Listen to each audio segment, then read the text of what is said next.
We're here with a friend of mine, Topher Braddock. He owns Akagi Jiu-Jitsu here in Bloomington. We're here to talk about Jiu-Jitsu today, the benefits of martial art, how he got into it, and sort of the history of how it's changed him over the years. What drew you to Jiu-Jitsu? Because I remember the first day you came in to where we were training. I believe when I first trained with you, you asked me if I've ever done this before, and I said, I've watched the UFC. Okay. And you laughed and then tapped me out. I did that? Yes, you did. No, I did not do that. Did I do that? You did do that. Well, what got me into it was, that was a pastime of mine, was watching UFC. Yeah.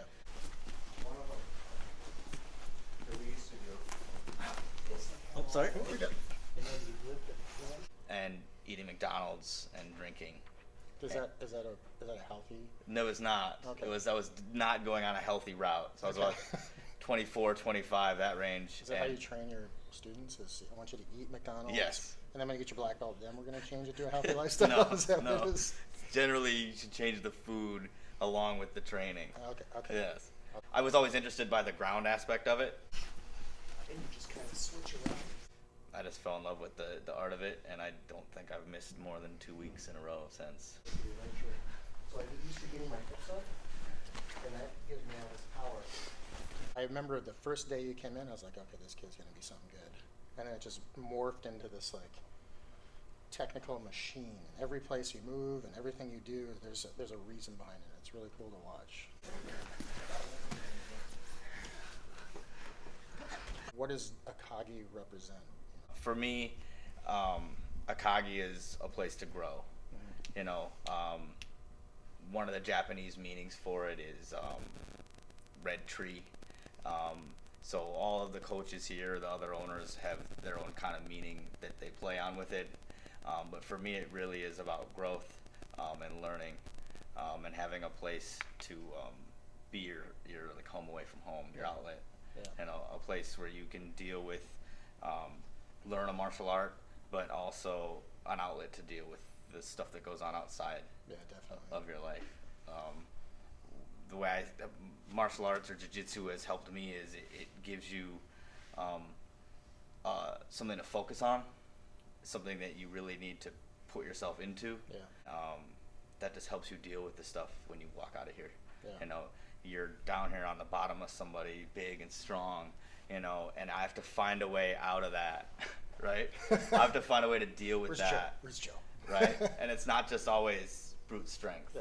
Right? I have to find a way to get around that, and you can use those philosophies outside of here. That's exactly how I explain jiu-jitsu to people. It's like, I don't spend a lot of time on the mat anymore, but being under people and getting my head caught in people's legs and armbarred and triangled and choked and being in uncomfortable positions all the time really is exactly what you just said. You take that philosophy and you take that lesson and you bring it outside of jiu-jitsu. It's life-changing. Like, right. Martial art is life-changing.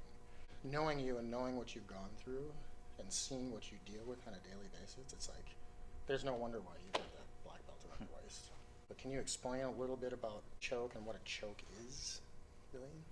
Because I know a lot of people think choking like this, choking like this. Right. The way I think of a choke is at its core, it's removing the oxygen through the blood to your head. So you have your big arteries here. Yeah. I just pinch those off. Is it safe? No. Sure. Yes and no.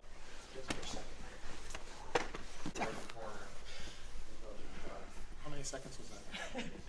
So I'm putting you unconscious by removing the blood to your head. Yeah. So can I do it without pain? Yeah. But if I put somebody unconscious, I'm putting them unconscious. Yeah. It can be dangerous. So can you train safely? Absolutely. Yeah. But you should always think of these things as potentially unsafe. Yeah. I think as far as a martial art aspect, that's something that we lose track of. Because the game of jiu-jitsu is, I want to choke you, you're going to tap, okay, we'll start over. That's the game. Right. Game is over. Right.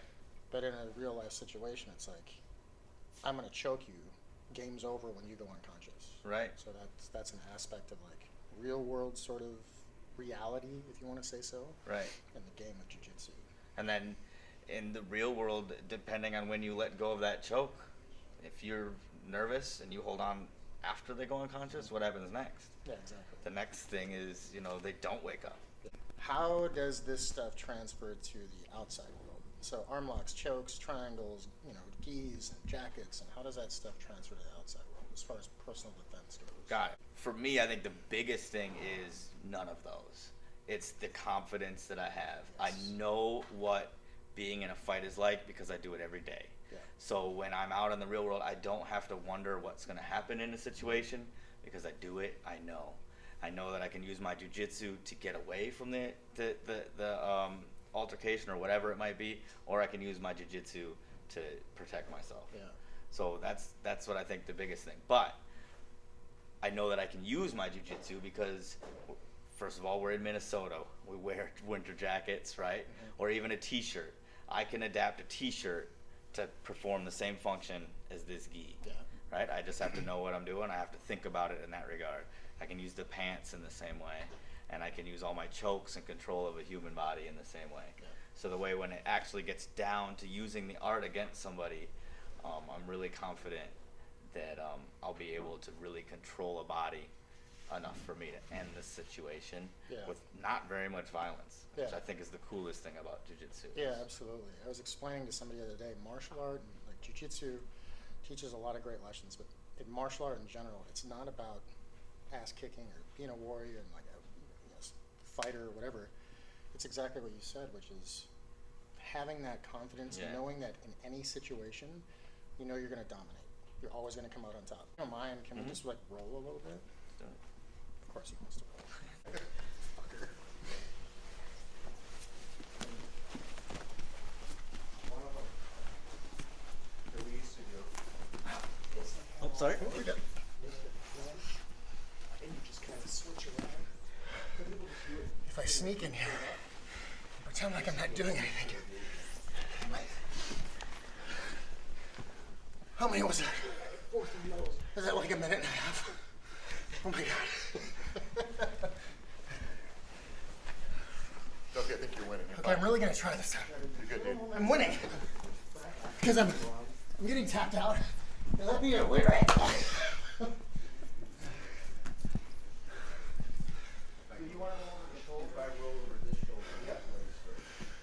I think you've gotten a lot better than when you came in. Go back. You're going. Just fall.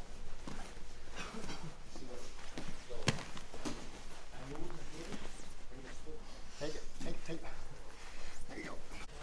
Hopefully, he can't get his legs up.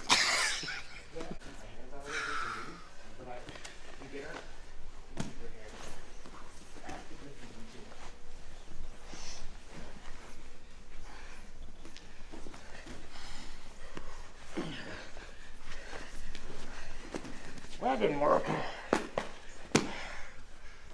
Okay. How'd I do? Was that at least 5 minutes?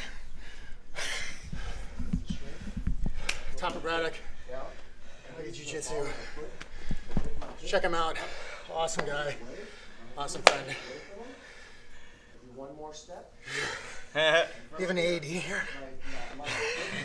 Check us out on YouTube. Impact and Momentum. We have a lot of great stuff coming up. But seriously, come see these guys at Akagi Jiu-Jitsu. They're awesome. Thanks, brother. Thank you, Mike. Holy shit. So for this unlimited membership where you can come in and do jiu-jitsu at every class as many times a week as you want, all the open mats, it's $125 a month. Yep. And then if you're only going to come, once in a while, we have a 10-class pass. That's $160. And that never expires. After your 10 classes are up, you can do another one or sign up for the unlimited. And then we have a couple specials. So any law enforcement or active duty service members, they get their free month their first month is free. Oh, sweet. And then we also give them 10% off whatever they sign up for forever. Awesome. Cool. So. Place to be. That's the place to be. Oh, Yeah.